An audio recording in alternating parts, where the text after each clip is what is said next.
Hello everyone, welcome to The Geekdom, a place where we outcast talk about the things we love, and today we're talking about Spider-Man No Way Home. With the release of the brand new Spider-Man No Way Home Final Battle set, let's take a look. So starting off with the box, on the front here we got that wonderful picture of the set. As you can see there, it's the giant statue of a Liberty head with all of the heroes and villains battling it out on the top. You see along the bottom, you can see all the different figures that we get in the set, a wonderful selection of figures. On the side we can see the three Spideys looking fantastic, and on the back we get a different angle of the set, once again seeing all the figures in action. We can see a few of the different play features of this set and more of that wonderful artwork along the side showing the different heroes of the Marvel Universe. Now let's crack it open and take a look at what's inside. Okay, we got the set right here, it looks fantastic. Let's crack this baby open and get building. Okay, so we're looking at 7 bags here. This set has 900 pieces, which is it's okay. It's okay for the price point. But you know, it could be better, but I'm sure it'll be fine. Let's just build this up and just see what we're looking at.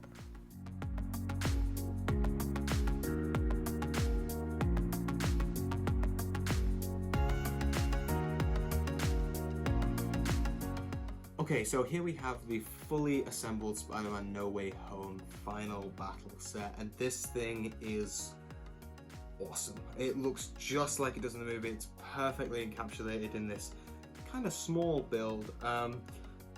Right off the bat, I'm not sure if this is worth the £95 price point, but it's really great for any Spider-Man fan. I mean, sure, it's a little bit smaller than expected, and there's only 900 pieces, so the price per piece is a little bit off, but I still think it's a really great piece for any collector to have, and it's got some really great minifigures, so we're going to jump into those first, and then we'll take a look at the rest of the build.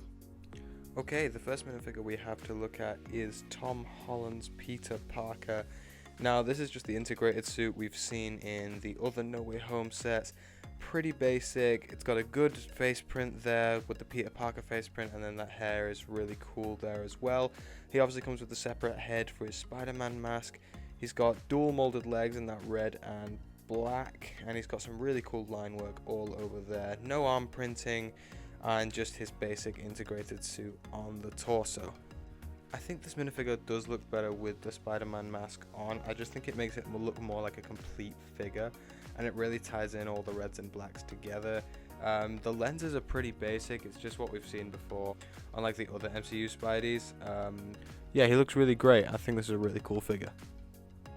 Next up is another figure repeat, and this is Doctor Strange. Now, for some reason, he is wearing his, Multiverse of Madness costume. I don't know why that is. Like in all the other sets, he's wearing his kind of regular No Way Home suit, but I'm not complaining. It's a good way for me to get this figure. I really like the designs on this with all the different blues and reds, and I am such a huge fan of these molded capes as we've seen on Doctor Strange and on Batman and stuff. I think they look great, and this Doctor Strange does not fail to impress. That hairpiece is really nice with the multiple colors. The face print is lovely, and we love all that leg printing there.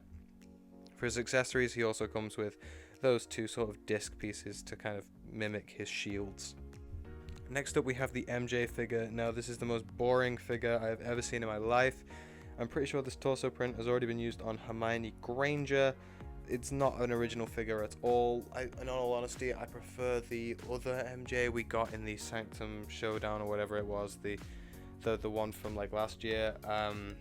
It's a nice hairpiece though, and obviously you couldn't have this set without an MJ, so you know, it works, but we've had better.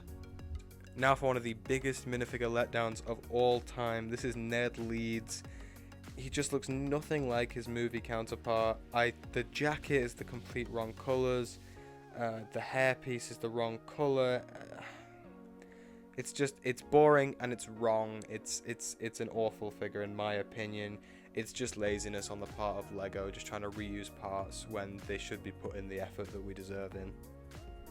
Now that we've got the bad figures out of the way, it's time for some of my favorites, starting with the Green Goblin. Now, I have many issues with this figure. There's no leg printing and no arm printing, which makes him look quite boring, but you cannot go wrong here. This figure is so awesome. It's so cool to have a new Green Goblin. I mean, I didn't get the last one. The last one was from 2002. I wasn't even born yet. It's so cool to have my childhood favorite villain in minifigure form. That hairpiece is fantastic. He's got double-sided head, which I'll show you now. We'll just take that hairpiece off. He's got that really maniacal grin on the back of his head, and some really excellent printing all around the torso with that sort of purple hoodie that's been shredded and stuff. I think he looks really cool, and the goggles are great. Just needs a little bit more printing in my opinion. A really exciting figure now, and that is Dr. Otto Octavius, a real standout in this movie. His character was brilliant, and so was his costume design. Sadly though, LEGO have not got the colours right on the costume. It's grey, not green. I feel like there's better hairpieces they could have used, like the J hairpiece or the Harry Potter hairpiece. But alas, this is what we've got, and I think it does capture Alfred Molina's Doc Ock just well enough. I love the arms, how they use like Technic joints and stuff, just like they did in the 2000s. Even so, this minifigure it's a bit of a letdown, I must say. He does have a double-sided head, one's more jolly. Let's say that's after Peter cures him, but even a double-sided head can't fix this figure for me. Now for the real standout villain of this set, and that is Electro. Jamie Foxx's Electro has never looked better. Another figure that I couldn't have picked up earlier. I mean, obviously the other Electro was a Comic-Con exclusive, not many people could get their hands on that. But this thing looks great. The printing is awesome with that really cool arc reactor on there. He actually has leg printing, which is really nice. He's using that new Falcon hairpiece there, which is really cool to see that being used. And he's got this really cool back piece with like all of these new Ninjago lightning pieces. And as you can see there, they're topped with these yellow Infinity Stone pieces, which is really cool to see that piece used again. But yeah, only gripe with this figure is I wish it had a dual-sided head, but other than that, this figure's perfect for me. Okay, time for the reason I bought the set in the first place. You all know what it is. It's the Spider Bros, Peter 2 and Peter 3. First up, my childhood hero, Tobey Maguire's Spider-Man. This figure is just so cool. Much like Norman Osborn, I wasn't around when the first few sets came out, so having this figure in hand is brilliant, and it looks spectacular. The back spider looks great, the silver webbing looks amazing.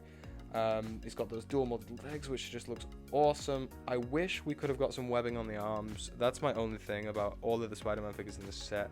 Wish we had some arm webbing, but the Friendly Neighborhood Spider-Man has never looked better. I think that the face print isn't perfect for Tobey, and I feel like there's a better hairpiece you could have used, but other than that, I think it looks great. We'll just pop off his head here and show you what he looks like with his mask on. Now I am actually yet to see this, so hopefully this looks really cool.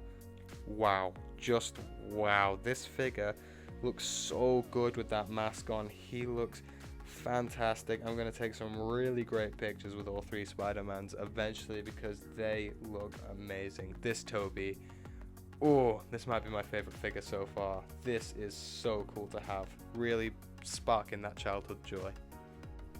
And now for my favorite all-time Spider-Man, Andrew Garfield's Peter 3. So amazing to have this in hand, considering the last one was the San Diego Comic-Con exclusive and it was one of the most expensive Lego minifigures ever. This thing is so cool to have in hand. My favorite Spider-Man costume by far, the TASM 2 suit. That spider emblem just looks fantastic. They've really captured Andrew Garfield's likeness. What an awesome figure. Dual molded legs, which makes me so happy. Sadly, once again, no arm printing, but this is great for me. Let's see what he looks like with the mask on. Hopefully, just like the other two Spider-Men, he looks even better with it on. And I was absolutely right. This thing is perfect for me. This is now my favorite Spider-Man figure I think I own. What an amazing minifigure. Looks so incredible. I am so happy to have this thing in my collection after so many years. Thank you, LEGO. This is awesome. Okay, so obviously this is just the Statue of Liberty surrounded by a bunch of scaffolding and stuff, but it's really detailed. As you can see, it's covered in like stickers and a bunch of stuff. I don't think there's any printed parts in this set, which is which is quite sad, but I mean, you know, it's what they gotta do. The only thing I do wish that they did do a printed part of is the sort of spell case that they use to keep the spell intact. Sadly, that's like 5 stickers, which is just a right pain. Like it's 5 stickers on like a Minecraft head. It's really annoying, and I think it makes it look a bit strange. But that's my only really big complaint on the sticker front. Obviously, the main portion of the build is the actual Statue of Liberty head. It's in that really nice dark tan color. It looks really great. Really gets that sort of bronze feel for you there. It is covered in stickers, as I said, which is a bit of a strange choice. I think printed parts would have worked so much better here. But it's got some really cool hidden features. If you take the top off of the set, you can see inside it's got Sandman's hand. Obviously, when Tobey Maguire's Spider-Man is leaping up through the top of the Statue of Liberty, Sandman's chasing him. It's a really great nod to a really cool scene in the movie. Yeah, sadly Sandman or the Lizard are not in this set, but we do have nods to Sandman all the way throughout, and it is rumoured that we're gonna get a Sandman and a Lizard in a No Way Home set coming soon, hopefully. So hopefully we can add those to this display and it'll look really great in the end.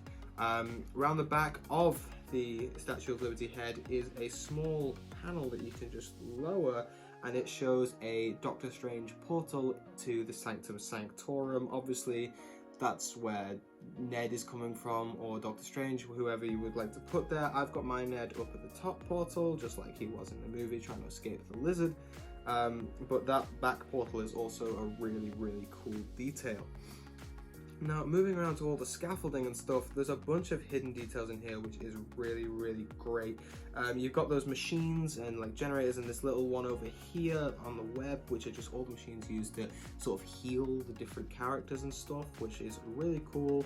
I wish there was more of that. I wish there was the more like detailed ones, not just 2 boxes and a glowy stick. I'll probably build some extras of those and just put those into the set so that it looks a bit more, you know, like accurate to the movie. But all in all, looks pretty cool. Once again, a ton of stickers, but they're just clipped into these scaffolding pieces just to keep them in place, and they look pretty cool. They look pretty good. There's some really cool building techniques in this set. There's a lot of like paneling and stuff for the scaffolding just to make it look nice and realistic. It's got different textures with the studs and the flat tiles. Looks really great, and it's all atop this kind of black circular base plate just to have that really cool display. It'll look great on any sort of shelf or anything. It's just a really cool piece to have in your Spider-Man collection. Around the side of all the sets, you've got these sort of transparent pieces which are used as like flight stands and stuff for your characters. Obviously on my display here I've got Electro up top, MJ falling with Andrew catching her, and obviously the ultimate Spider-Man villain, Green Goblin, on his glider, which just looks fantastic. The glider build is really cool. It's at first glance I thought it wasn't that brilliant, but I'm really growing to enjoy it. It's got some really sharp edges using those Nexo Knight shields in purple, which I don't believe they've been used in before. Correct me if I'm wrong, but I think this is the first time I've ever seen a Nexo Knight shield in purple. It makes for a really great sharp angular glider, as well as those really cool blue flame pieces on the back, which makes it look really techy and really sort of, you know, Oscorpy. I think it looks really cool. Up here around the back we have this Doctor Strange portal. I believe this is just a very similar design to the one we saw in a recent polybag for Multiverse of Madness. It's just some trans orange pieces made into a circle just to create that really cool Doctor Strange portal effect. Finally, the set is just covered in webs and an all great deal of little Easter eggs and sand running all the way throughout it, creating that extra character of Sandman throughout the set. All in all, the set is insanely cool, and anyone who loved No Way Home for the same reasons I did will love this set. We've got some brilliant figures, which obviously the highlights are Tobey and Andrew, but with all the great villains and characters from this set, it really holds up to everything that we could have dreamed of. I think this set is absolutely brilliant, and hopefully we get some sort of expansion or like a UCS later down the line, 18 plus maybe, just to have a bigger version of this with some better figures and an even bigger Statue of Liberty. But for now, I think this is a really wonderful set, and it's going to look great in the Geekdom Fortress of Solitude and you will see this many times throughout the next few videos. Anyway, that's it for this set. Let me know what you thought down below. Tell me what your thoughts are on this set. Tell me whatever videos you want me to do in the future. I love to hear what you guys have to say. If you have enjoyed this video, feel free to like and subscribe down below. We're trying to get to 500 subs. It would be greatly appreciated if you could. But in the meantime, have a great day, everyone. See you later.